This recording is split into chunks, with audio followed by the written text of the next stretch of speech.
Hello प्यारे बच्चों, Lakshman classes में आपका स्वागत है। हम लोग पढ़ रहे हैं 11th क्लास की केमिस्ट्री और आज का टॉपिक है डी ब्लॉक के तत्व अर्थात डी ब्लॉक एलिमेंट्स।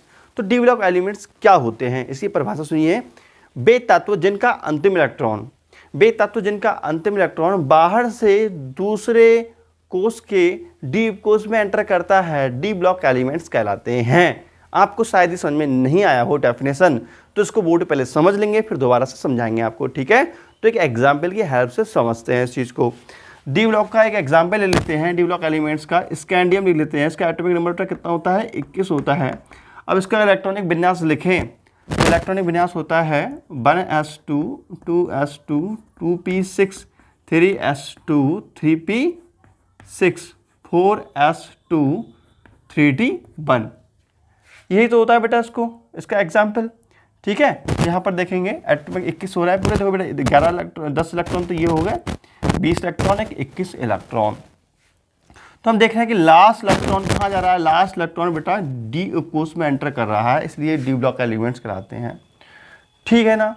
भाई लास्ट इलेक्ट्रॉन कहाँ जा रहा है बेटा, डी ब्लॉक में, डी उपकोष में जा रहा है, इसलिए हम इसको डी ब्लॉक एलिमेंट्स कहते हैं। हम सिंपल भाषा में कहें तो हम कह सकते हैं वे तत्व जिनका अंतिम इलेक्ट्रॉन, ध्यान सुनिएगा, वे तत्व जिनका अंतिम इलेक्ट्रॉन डी उपकोष में प्रवेश करता है डी ब्लॉक एलिमेंट्स कहलाते हैं। वे तत्व जिनका अंतिम इलेक्ट्रॉन डी उपकोष में प्रवेश करता है डी ब्लॉक एलिमेंट्स कहलाते हैं, ठीक है। लेकिन इसको थोड़ा सा और अच्छे रूप में कहना चाहो तो इसको हम दूसरे ढंग से लिख लेते हैं। देखो इसको हम ऐसे भी लिख सकते हैं, इसी चीज़ को देखो 1s2 2s2 2p6 3s2 3p6 और बेटा देखो जितने पहला कोष लिख लिया, फिर दूसरा कोष, देखो ये होता है कोष, मतलब ये हो गया पहला कोष, ये दूसरा कोष और ये तीसरा कोष और 3d1 आएगा बेटा यहाँ पर और 4s2। देखो बेटा ये हो गया कोष नंबर 1, यहाँ से तक हो गया कोष नंबर 2, ये क्या हो गया तीसरा कोष हो गया और ये क्या हो गया चौथा कोष हो गया, कहते हैं ना KLMN, ठीक है। तो यहाँ बेटा कोष नंबर 1 हो गया, ये कोष नंबर 1 में एक उपकोष आता है, या दूसरा कोष में ये उपकोष आते हैं, तीसरे उपकोष में, तीसरे कोष में ये उपकोष आते हैं और चौथे में बेटा ये उपकोष आता है चौथा, ठीक है 4s। तो यहाँ देख रहे हैं कि जो लास्ट इलेक्ट्रॉन है वो बाह्य कोष से, ये कौन सा बेटा कोष है, ये बाहर वाला कोष है, ये बाह्य कोष है, ये बाहरी कोष है, ठीक है। ये हम देख रहे हैं लास्ट इलेक्ट्रॉन बाहर साइड से अंदर वाली कक्षा में एंटर कर रहा है। हम देख रहे हैं कि लास्ट इलेक्ट्रॉन बाहर से अंदर की कक्षा में, बाहर से पहला और दूसरा, हम देख रहे हैं कि जो इलेक्ट्रॉन है बाहर से दूसरे वाले कोष के, बेटा देखो पहला कोष, दूसरा कोष, तीसरा कोष, चौथा कोष। तो हम देख रहे हैं कि इसमें जो लास्ट इलेक्ट्रॉन है वो बाहर से दूसरा कोष, मतलब पहला और दूसरा, बाहर से दूसरे कोष के डीप कोष में एंटर कर रहा है।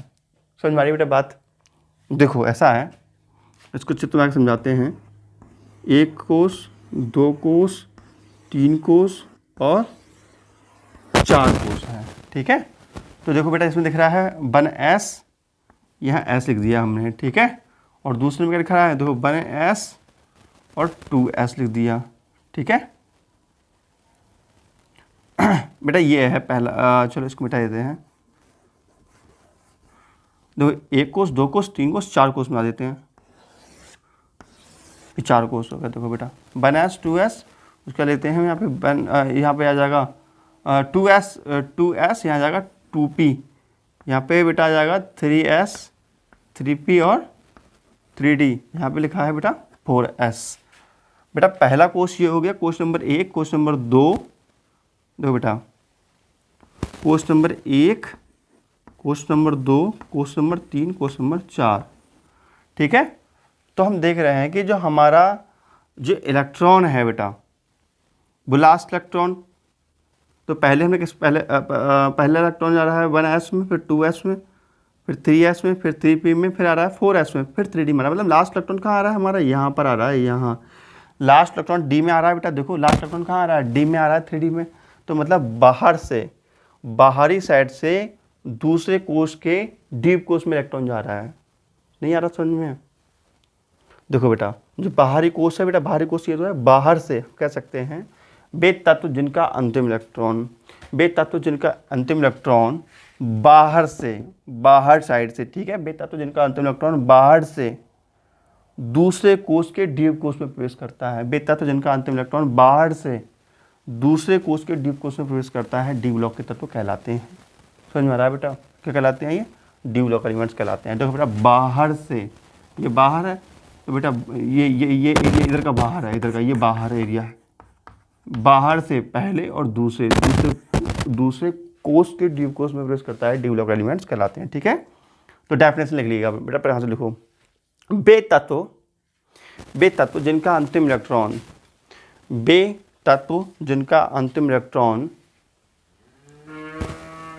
बाहर से दूसरे कोष के वे तत्व जिनका अंतिम इलेक्ट्रॉन बाहर से दूसरे कोष के डी उपकोष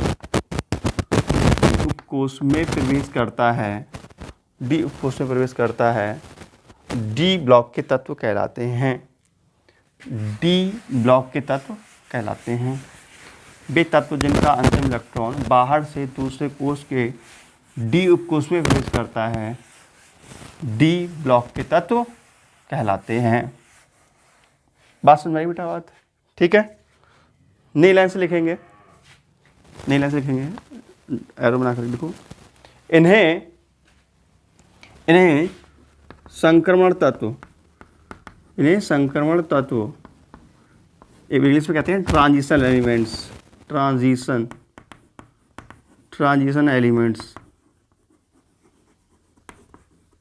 इन्हें संक्रमण तत्व भी कहते हैं। इन्हें संक्रमण तत्व भी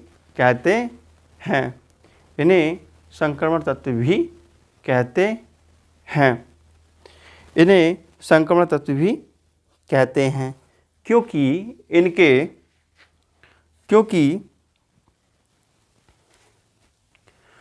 इनके बाह्य दो कोष अपूर्ण होते हैं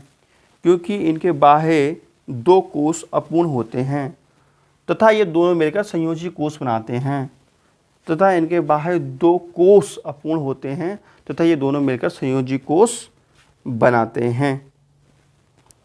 ठीक है बेटा, समझो बात की। दो कोष इसके अपूर्ण होते हैं।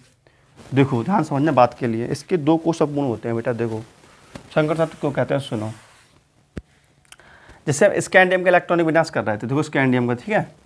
देखो बेटा, जैसे कि स्कैंडियम पूरा कब होता, पूर्ण कब होता, पूर्ण तब होता जैसे हम इसको लिखते थे 1s 2s 2p 3s 3p 3s 3p 3d, ठीक है, 4s 4p और 4s p और 4d और 4f। ठीक है बेटा, कहने का मतलब इस तरीके से हम लिखते होते, ठीक है ना। तो यहाँ पर हम देख रहे हैं कि जैसे कि तीसरा है जो, देखो पहला कोष तो ये हो गया बेटा 1 हो गया, दूसरा कोष हो गया, तीसरा कोष हो गया 3s 3p 3d मिलाकर के बनता है ये तीसरा कोष। ठीक है, तो यहाँ देख रहे हैं कि ये इनकम्प्लीट है, ये अपूर्ण है, क्यों अपूर्ण है बेटा? देखो यहाँ पे d में 2 हैं, ये बात सही है, p में 6 हैं, बात सही है, d इनकम्प्लीट है, तो ये अपूर्ण है ना बेटा। देखो तो तीसरा कोष कैसा हो गया, तीसरा कोष ये कैसा हो गया, अपूर्ण हो गया। तीसरा कोष कैसा हो गया बेटा, ये अपूर्ण हो गया। और चौथे में 4s2 है, तो 4p तो अगले आता, तो ये सब छूटा हुआ है नहीं है बेटा, तो ये भी कैसा हो गया, ये भी अपूर्ण हो गया। तो ये दोनों कोष, तीसरा और चौथा, बाहर के ये बाहर के दो, तीसरा और चौथा जो उपकोष है बेटा, मतलब तीसरा और चौथा जो कोष हैं वो कैसे हैं, अपूर्ण हैं। इसलिए इन कोषों को हम कहते हैं बेटा संयोजी कोष। जो कोष अपूर्ण होते हैं उन्हें हम बोलते हैं संयोजी कोष। जो अपूर्ण कोष होते हैं उनको मिला करके ऐड करके क्या बोलते हैं, संयोजी कोष। तो ये संयोजी कोष हो गए, और इनमें उपस्थित इलेक्ट्रॉनों को हम बोलते हैं बेटा संयोजी इलेक्ट्रॉन। समझ में आ रहा है बात समझ में आई बेटा? संयोजी कोष समझ में आ गया आपके? संयोजी कोष कौन से होते हैं, अपूर्ण कोष, जो इनकम्प्लीट फिल्ड हों वो कहलाते हैं संयोजी कोष। ठीक है ना। तो इनमें बाहर के दो कोष अपूर्ण होते हैं, इसलिए इन्हें हम संक्रमण तत्व भी कहते हैं। बात समझ में आ गई बेटा बात? समझ में आएगा के लिए हम संक्रमण तत्व क्यों कहते हैं। इनके बाह्य 2 कोश अपूर्ण फिल होते हैं, इसलिए इनको हम संक्रमण तत्व कहते हैं। ठीक है, मैं स्कैंडियम का इलेक्ट्रॉनिक विन्यास एक बार फिर लिख देता हूँ, देखेंगे ज़रा। 1s2 2s2 2p6 3s2 3p6 4s2 3d1। ठीक है ना। तो ये यहाँ से यहाँ तक का ये कहलाता है आपका संयोजी कोष। संयोजी कोष, ठीक है, ये संयोजी कोष कहलाता है। बात समझ में आई? बात क्लियर हो गया बेटा? ठीक है ना। तो बाहर के 2 कोष अपूर्ण हैं, तीसरा और चौथा, ठीक है, मिलकर बनाते हैं संयोजी कोष। ठीक है ना। तो बेटा एक बात हम आपको और बताएं, यहाँ पर देखो, यहाँ पर जो n की वैल्यू है, n मतलब मुख्य क्वांटम नंबर, यहाँ n की वैल्यू कितनी है? 3 है। यहाँ n इक्वल टू कितना है? 3 है। यहाँ 3 है, यहाँ पे 3 है, यहाँ पे कितना है? 4 है। देख रहे हैं आप? यहाँ n की वैल्यू कितनी है बेटा? देखो 4 है, 4s2 है। तो यहाँ पे फिर क्या लिखा है? 3। देखो बेटा यहाँ पे अगर 4 है तो ये क्या लिखा है? 3s लिखा है यहाँ पर। कहने का मतलब बात यह है बेटा, यहाँ पर हम देख रहे हैं कि जो d की वैल्यू है, d की जो वैल्यू है, यहाँ 4 है तो यहाँ पे 3d लिखा हुआ है। देखो यहाँ पे अगर 4 है तो यहाँ पे कितना लिखा है? 3d। मतलब बात यह है, कहीं लिखा है 4s तो इसका मतलब क्या होगा? यहाँ पर 3d। मतलब जो d उपकोष हम लिखेंगे, तो d उपकोष हमेशा एक कम करके लिखा जाता है। इस बात को ऐसे समझो आप। संयोजी कोष समझ में आ गया आपके? देखो अगर मैं लिखूँ यहाँ पर किसी में n कोष हैं, कितने हैं? n कोष हैं, n कोष हैं, ठीक है। तो इसमें d उपकोष क्या होंगे? n-1 d उपकोष होंगे। मतलब जो d होता है वो हमेशा एक कम होता है, एक कोष की संख्या कम होती है। ठीक है। तो इसका जनरल इलेक्ट्रॉनिक कॉन्फ़िगरेशन देख लें बेटा। इसका सामान्य इलेक्ट्रॉनिक विन्यास हो क्या होगा? इसका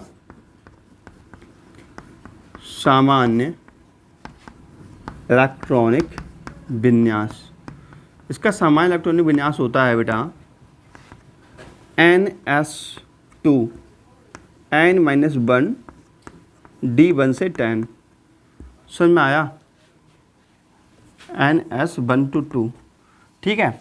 मतलब बात यह है बेटा, अगर मान लीजिए आपके टोटल कोष कितने हैं? n कोष हैं, तो d कोष कितने होंगे? एक कम। ठीक है, मतलब एक अंदर वाली कक्षा। तो इसमें d में 1 से 10 तक इलेक्ट्रॉन भरे जा सकते हैं और s में 1 से 2 तक इलेक्ट्रॉन भरे जा सकते हैं। जैसे हम स्कैंडियम का संयोजी कोष लिखना चाहें, ठीक है, इसको क्या बोलते हैं? इसको हम बोलते हैं बेटा संयोजी कोष। क्या बोलते हैं इसका? संयोजी कोष। ठीक है। जैसे हम स्कैंडियम का संयोजी कोष लिखना चाहें, स्कैंडियम का संयोजी कोष लिखना चाहें, स्कैंडियम का संयोजी कोष, तो संयोजी कोष में बेटा देखो क्या होता है? Real team. तो बेटा किताब में समझाता है रियल टीम कुछ अलग चीज़ होती है। संयोजी कोष क्या होता है बेटा? तो बेटा स्कैंडियम कौन से पीरियड का है ये? स्कैंडियम, तो स्कैंडियम बेटा जो आता होगा तुम्हारा साथ चौथे पीरियड का एलिमेंट्स होगा ये। ठीक है। और वैसे ही 4s लिखा हुआ है तो यहाँ लिखेंगे 4s2 और 4 में से एक कम कर दो तो कितना आ जाएगा? देखो 4-1 d1, यह सुन सकते हैं 3d1 और 4s2। ये हो गया आपका संयोजी कोष। संयोजी कोष। बात समझ में आई नहीं बेटा? बात ये हो गया आपका संयोजी कोष। तो संयोजी कोष यहाँ पे ये हो गया। संयोजी कोष में आप देख रहे हैं कि यहाँ पे 3 इलेक्ट्रॉन है। ठीक है। वैसे बुक्स में ऐसे लिखा हुआ होता है, लेकिन रियलिटी में संयोजी कोष ये चीज़ होती है। ठीक है। मतलब बाह्य कोष, संयोजी कोष में क्या आता है बेटा? संयोजी कोष में बाह्य अपूर्ण कोष, ध्यान समझना। संयोजी कोष का मतलब होता है बाह्य अपूर्ण कोष। संयोजी कोष का मतलब क्या है बेटा? बाह्य का अपूर्ण कोष और उसके अंदर वाले कोष का डी उपकोष। ठीक है। ये संयोजी इलेक्ट्रॉन कहलाते हैं, ये संयोजी कोष कहलाते हैं। ठीक है। ब्रैकेट में लिख लीजिए, इसके नीचे ब्रैकेट बनाइए और लिखिए बेटा, संयोजी कोष में बाह्य कोष, संयोजी कोश में बाह्य कोश तथा उसके अंदर के डी कोश के इलेक्ट्रॉन आते हैं। संयोजी कोश में बाह्य का कोश और उसके अंदर के और उसके मतलब बाहर का कोश तो होगा ही होगा बेटा। देखो संयोजी कोश में क्या होगा बेटा, देखो बाहर का कोश और उसके अंदर के कोश के डी उपकोश के इलेक्ट्रॉन आते हैं। समझ में आया बेटा। तो ये कहलाता है आपका, यहाँ पर ये हो गया इतना संयोजी कोश, ठीक है। और बल्कि हम यहाँ पर इतना कह देना संयोजी कोश इतना, तो ये ज़्यादा उचित रहेगा, इतना इतना, दिस इज कॉल्ड संयोजी कोश। समझ में आया बेटा बात, ये संयोजी कोश कहलाता है, ठीक है ना। तो बेटा संयोजी कोश आपको समझ में आ गया होगा, है ना। और मैं आपको बता दूं कि ये जो डी ब्लॉक इतना, नोट कर लो बेटा ये सब चीज़ें, ये नोट करो। और मैं आपको बता दूं बेटा, ये डी ब्लॉक के तत्व जो होते हैं ना, ये परिवर्ती ऑक्सीकरण संख्या प्रदर्शित करते हैं। ऑक्सीकरण संख्या तो जानते ही होगे तुम लोग, है ना। ऑक्सीकरण संख्या जानते नहीं जानते बेटा। ऑक्सीकरण संख्या का मतलब होता है किसी भी एलिमेंट में जितना चार्ज होता है उसको ऑक्सीकरण संख्या कहते हैं।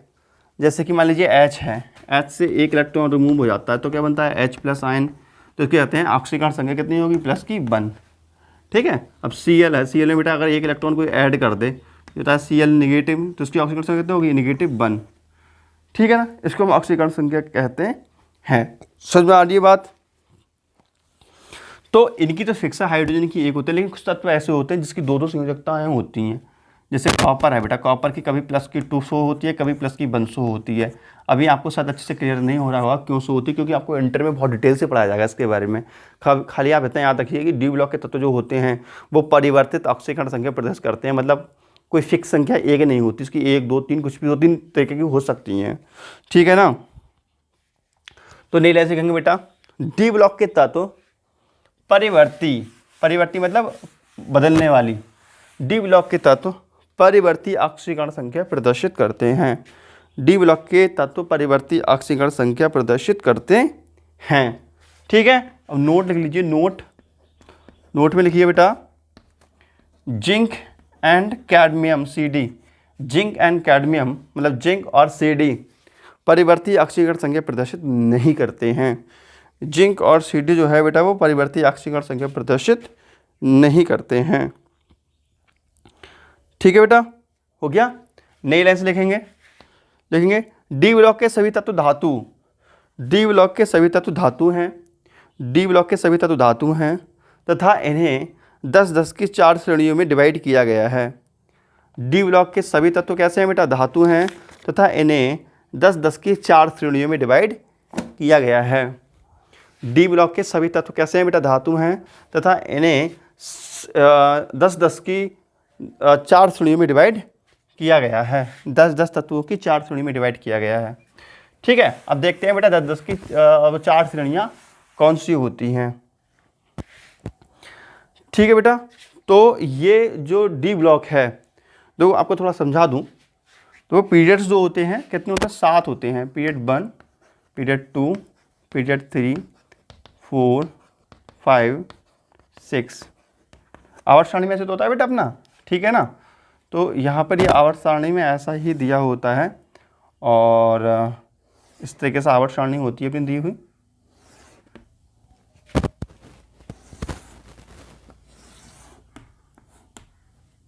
है ना।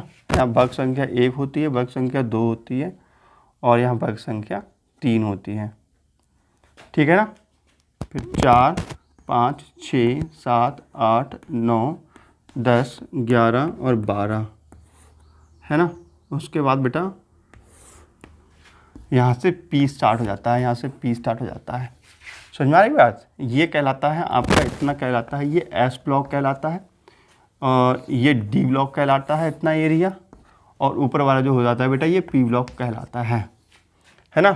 तो इसमें जो एलिमेंट्स होते हैं, यहाँ पे हाइड्रोजन रखा होता है हाँ, और यहाँ पे रखा होता है हीलियम बेटा, हाँ ही, फिर ली बी, ठीक है बेटा। फिर बकनोफनी आता है, बकनोफनी, हाई ली बकनोफनी, ठीक है बेटा। ना मग अल SiPs, ठीक है। ये नहीं होता यहाँ पे, इस तरीके से नहीं होता, अभी नहीं होता, ठीक है बेटा। तो जो ना मग यहाँ पे आता है अल, SIPSCLAR, CLAR यहाँ आता है कक्का, कक्का यहाँ आता है CTB, कर, मन, फी, को, नी, कुंजन, गागे, इस तरीके से लिखा हुआ होता है बेटा, ठीक है ना। तो हमारी जो फर्स्ट ट्रांजिशन सीरीज़ है वो यहाँ से स्टार्ट हो जाती है। ये फर्स्ट संक्रमण तत्व बेटा, देखो डी ब्लॉक के तत्व यही तो हैं, यही तो हैं डी ब्लॉक के तत्व, ये तो डी ब्लॉक के तत्व हैं। ये देखो कितने हैं बेटा, देखो 1 2 3 4 5 6 7 8 9 10 कितने तत्व हैं बेटा। देखो यहाँ से, देखो यहाँ से स्टार्ट है ना डी ब्लॉक के तत्व, यहाँ से स्टार्ट है। कहाँ से डी ब्लॉक बेटा, ये यहाँ से स्टार्ट है, ये इतना, ये डी ब्लॉक स्टार्ट है यहाँ पे, मतलब बक्स संख्या 13 3 से लेकर के 10 तक के तत्व, नीचे भी और होते हैं, ठीक है। कहीं मैं सोचा इतना ही से होते हैं। तो होता है बेटा स्कैंडियम, ठीक है।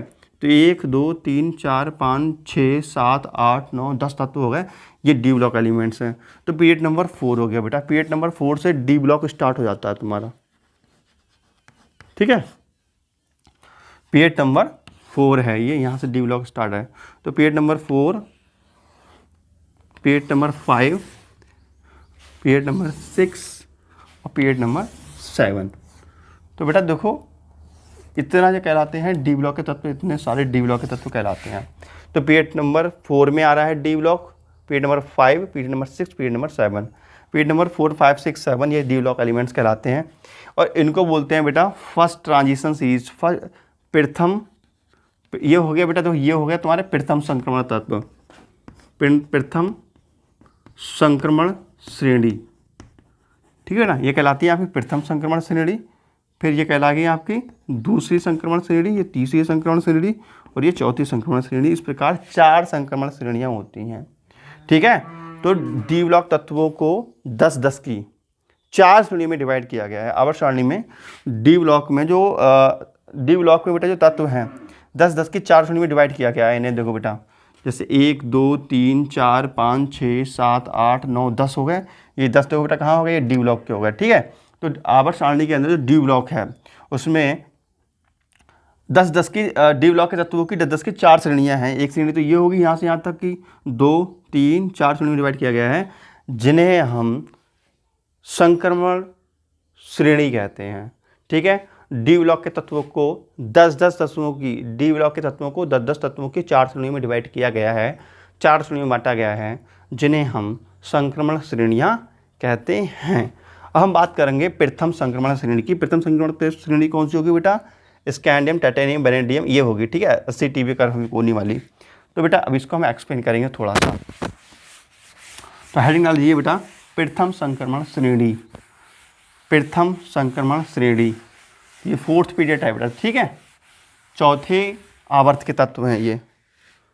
प्रथम संक्रमण श्रेणी, फर्स्ट ट्रांजिशन सीरीज, प्रथम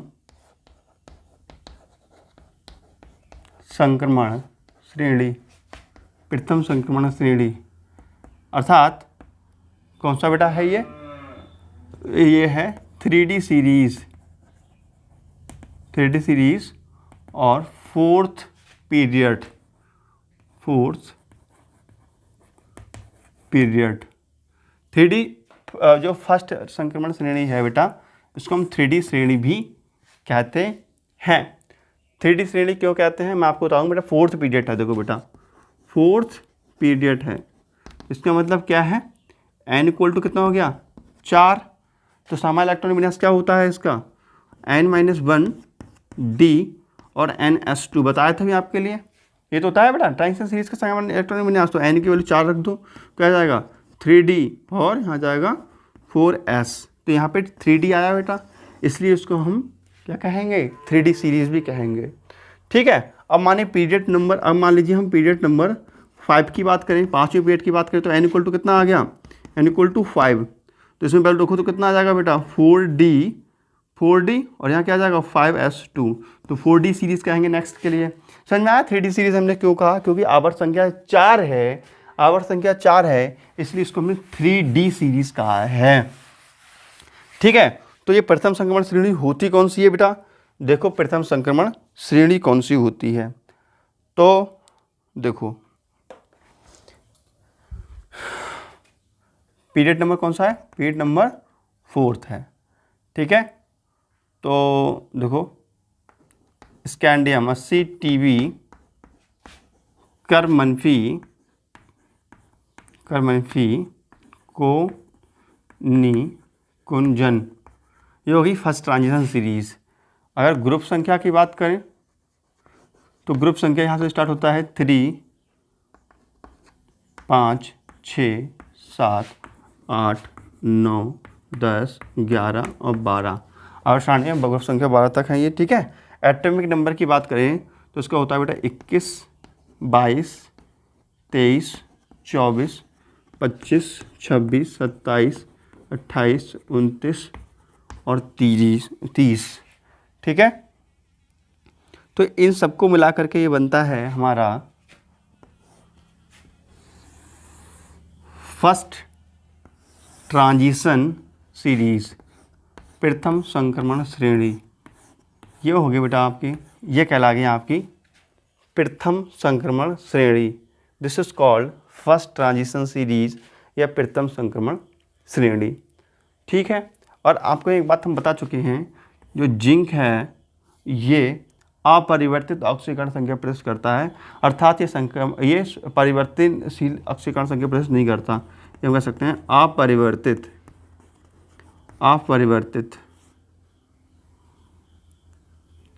अपरिवर्तनशील,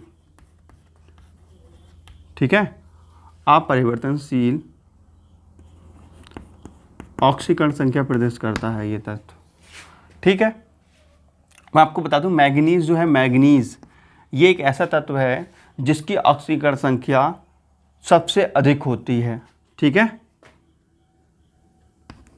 सबसे अधिक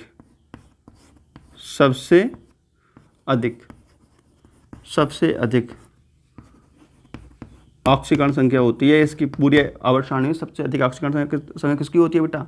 मैग्नीज की होती है, वो होती है +7, ठीक है। और स्कैंडियम जो होता है वो डी ब्लॉक तत्वों में सबसे हल्का तत्व होता है, ये सबसे हल्का तत्व है, ये सबसे हल्का तत्व होता है, ठीक है बेटा। तो हमने बात करी फर्स्ट ट्रांजिशन सीरीज अर्थात प्रथम संक्रमण श्रेणी के। तो प्रथम संक्रमण श्रेणी क्या होता है बेटा? आवर्त सारणी के, सुन लो, आवर्त सारणी के चौथे पीरियड में, आवर्त सारणी के चौथे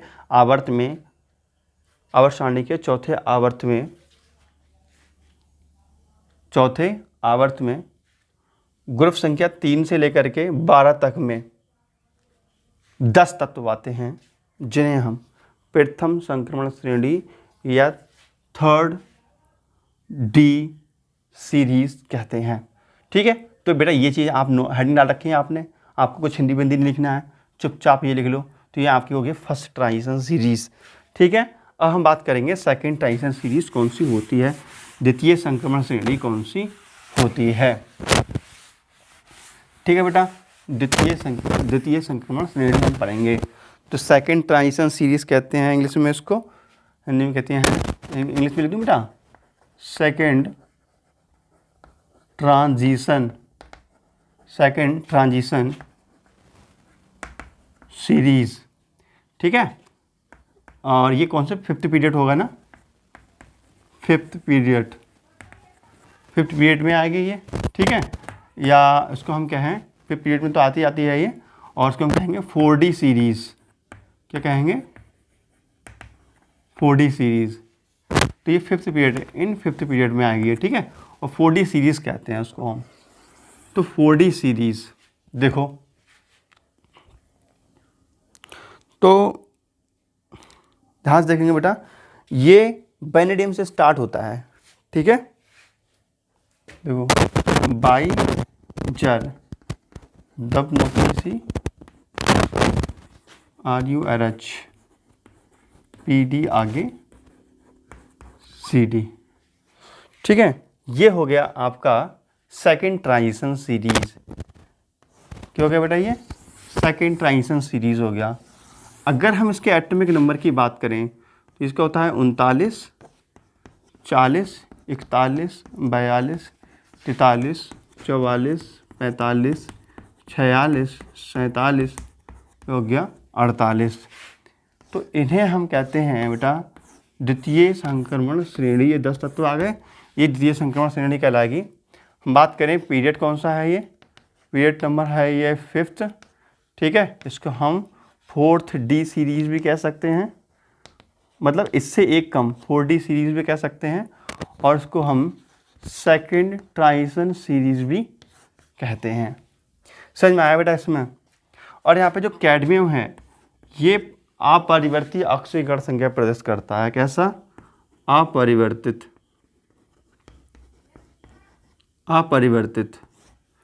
ये अपरिवर्तित ऑक्सीकरण संख्या प्रदर्शित करता है, ठीक है। अपरिवर्तित ये ऑक्सीकरण संख्या प्रदर्शित करता है, ठीक है। ये हम कह सकते हैं अपरिवर्तित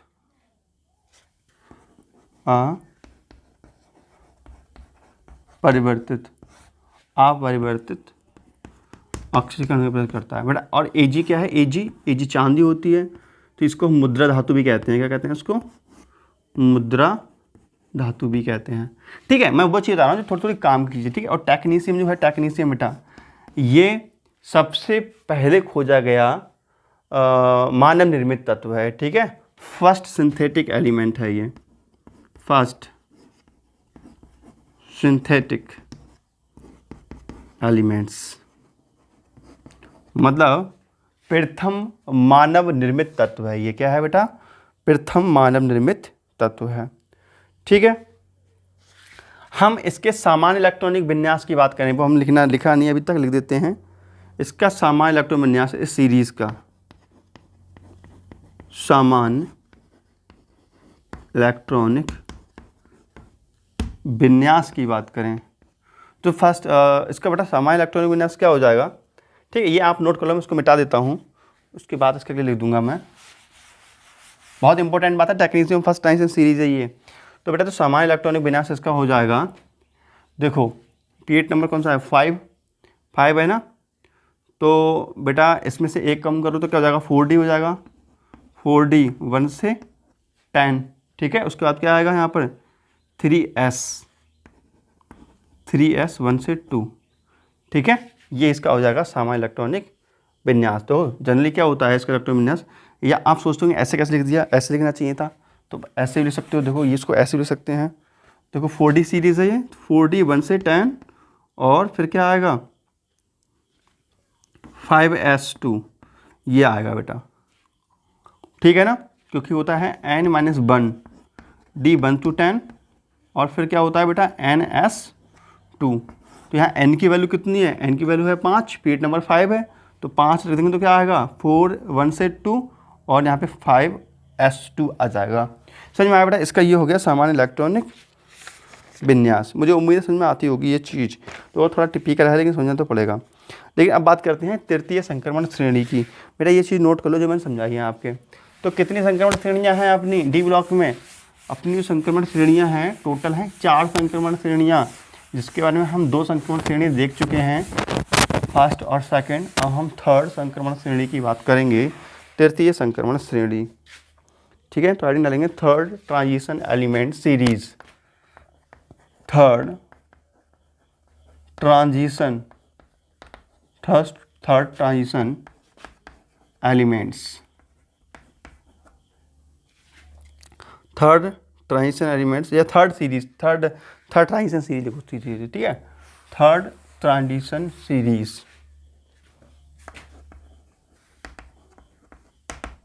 ठीक है। और ये कौन से पीरियड में आती है बेटा? ये 6 पीरियड में आती है ना, 6। ये है बेटा 6वें आवर्त में, 6वें आवर्त में आती है ये, ठीक है। और इसको हम क्या कहेंगे? 6 में से एक या 5D सीरीज कहते हैं इसको हम, 5D सीरीज भी कहते हैं हम इसको। अब 5D सीरीज होगी क्या आवर्त सारणी में? देखो बेटा यहाँ से स्टार्ट होती है ला हफ्ता बरी OSIR पंडित AU। ये हो गई आपकी थर्ड ट्रांजिशन सीरीज। देखो 10 एलिमेंट्स होंगे, 1 2 3 4 5 6 7 8 9 10, ठीक है। और ये पीरियड नंबर कौन सा होगा बेटा? पीरियड नंबर हो गया 6, और 6 में से 1 गया तो बचेगा 5, तो इसको हम 5D सीरीज भी कहते हैं। क्या है ये? 5D सीरीज है ये, ठीक है।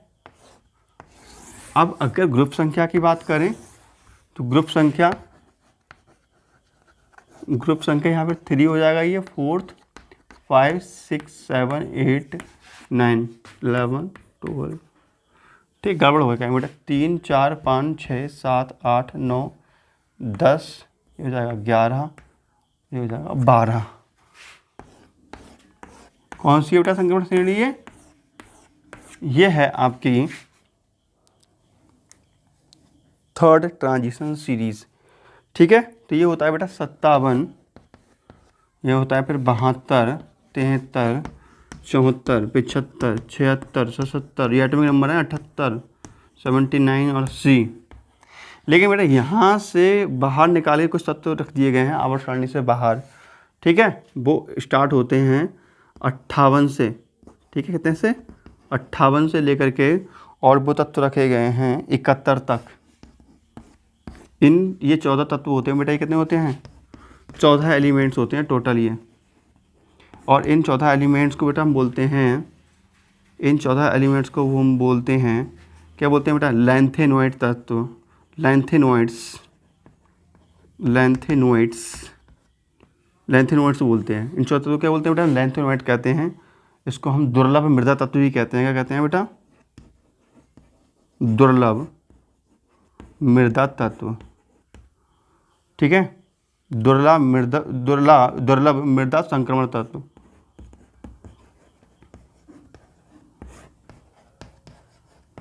मतलब ये संक्रमण तत्व कैसे हैं बेटा? ये मिट्टी में बहुत कम मात्रा में पाए जाते हैं, बहुत कम मात्रा में, इसलिए हम जिसको दुर्लभ मृदा तत्व भी कहते हैं, तो इसको बोलते हैं लैंथेनोइड सीरीज कहते हैं। और ये 14 तत्व बाहर रखे गए हैं, उनके लिए बता रहा हूँ। इसको हम एफ-ब्लॉक एलिमेंट्स कहते हैं। 14 तत्व बाहर रखे गए हैं, this is called F-block elements, ठीक है। ये क्या है बेटा? ये हैं एफ-ब्लॉक एलिमेंट्स, ये 14 तत्व बाहर रखे गए हैं। फिलहाल हम एफ-ब्लॉक को नहीं पढ़ रहे हैं, लेकिन आपको बता दिया है मैंने, बाहर रखे गए हैं। लेकिन हमारे जो आवर्त सारणी के डी ब्लॉक एलिमेंट्स उसमें ये तत्व आते हैं। तो ये कहलाती है आपकी थर्ड ट्रांजिशन सीरीज। क्लियर समझ में आया बेटा आपके? अब हम बात करते हैं चतुर्थ या चौथी ट्रांजिशन सीरीज के बारे में। हैंड डालेंगे बेटा, फोर्थ ट्रांजिशन सीरीज। और ये कौन सा आवर्त होगा बेटा? 7वां आवर्त होता है ये, है ना। जाएगा बेटा फोर्थ ट्रांजिशन सीरीज। इसको हम बोलेंगे 7वां आवर्त होता है। ये 7वें आवर्त में होते हैं ना, 7वें आवर्त में होते हैं ये तत्व, 7वें आवर्त में होते हैं। और अगर हम डी के रूप में लिखें तो 7 में से 1 गया 6, 6D सीरीज। 6D सीरीज होती कौन सी है बेटा? देखो, तो आवर्त सारणी में ये होता है फराएसी रब डब संग बच्छस्मत दसरंग, ठीक है बेटा। बच्छस्मत दसरंग, ये आता है UUB। ये जो एलिमेंट्स हैं बेटा, ये आपके कहलाते हैं बेटा फोर्थ ट्रांजिशन सीरीज। ये पीरियड नंबर कौन सा है? पीरियड नंबर 4th, तो पीरियड नंबर 7। तो डी कौन सा होगा? 1 कर दो, 6D सीरीज हो जाएगी ये, 6D सीरीज, ठीक है। और हम बात कर रहे हैं फोर्थ ट्रांजिशन सीरीज है ये, ठीक है। पीरियड नंबर ये कितना होगा? पीरियड नंबर हो जाएगा 3 4 5 6 7 8 9 11, ठीक है, 10 11 और 12। ये पीरियड नंबर हो गया इसका। तो बेटा इनको पीरियड नंबर नहीं, इनको बोलते हैं हम ग्रुप नंबर, ठीक है, या वर्ग संख्या। तो 3 4 5 6 7 8 9 10 11 12 ये क्या है, ये है ग्रुप संख्या, ठीक है, पीरियड नंबर नहीं है, ग्रुप संख्या बोलते हैं। इनके इलेक्ट्रॉनिक विन्यास जो होते हैं बेटा 89 से स्टार्ट होते हैं, फिर 104 105 106 107 100 ये एटॉमिक नंबर है इनके, ठीक है। और 109 89 से जो आगे के तत्व हैं, मतलब 90 से 103 तक के जो एटॉमिक नंबर जो हैं, ये तत्व जो हैं, ये 14 एलिमेंट्स होते हैं टोटल बेटा, ठीक है। कितना है, ये 14 एलिमेंट्स होते हैं, ये 14 एलिमेंट्स होते हैं, ठीक है। और 14 जो एलिमेंट्स होते हैं बेटा, इनको हम बोलते हैं एक्टिनोइड्स तत्व, ठीक है। ये क्या होते हैं बेटा, एक्टिनोइड्स तत्व कहलाते हैं, ये एक्टिनोइड सीरीज़ कहलाती है, एक्टिनोइड्स कहलाते हैं। अब इन्हें हम एफ ब्लॉक एलिमेंट्स भी कहते हैं। इसको क्या बोलते हैं बेटा, एफ ब्लॉक एलिमेंट्स, इन्हें हम एफ ब्लॉक एलिमेंट्स भी कहते हैं, ठीक है। बात समझ में आ रही है बेटा, ये अवसारणी में नीचे रखे गए हैं अलग। तो इस प्रकार बेटा हमने चारों सीरीज़ पढ़ी। संक्रमण श्रेणी जो होती है उनको 4 श्रेणी में बांटा गया है बेटा, संक्रमण तत्व जो होते हैं 4 श्रेणी में बांटा गया है, 10-10 तत्वों की 4 श्रेणियों में, first series, second series, third series and fourth transition series. First चीज़ को हम बोलते हैं 3D सीरीज, फिर बोलते हैं बेटा, देखो इसको डी के फॉर्म में कहें तो जो संक्रमण श्रेणियाँ होती हैं उसको 3 श्रेणी में डिवाइड किया गया है, 3D series, 4D series, 5D series और 6D सीरीज। तो बेटा ये लेक्चर लंबा हो गया, थोड़ा बोरिंग टाइप का हो गया, लेकिन आपको बहुत अच्छे से स्टडी करनी है, डिटेल से पढ़ाया है मैंने। तो वीडियो अच्छी लगी तो कर दीजिए लाइक, चैनल कर दीजिए सब्सक्राइब, कमेंट्स भी कर दीजिएगा, ठीक है।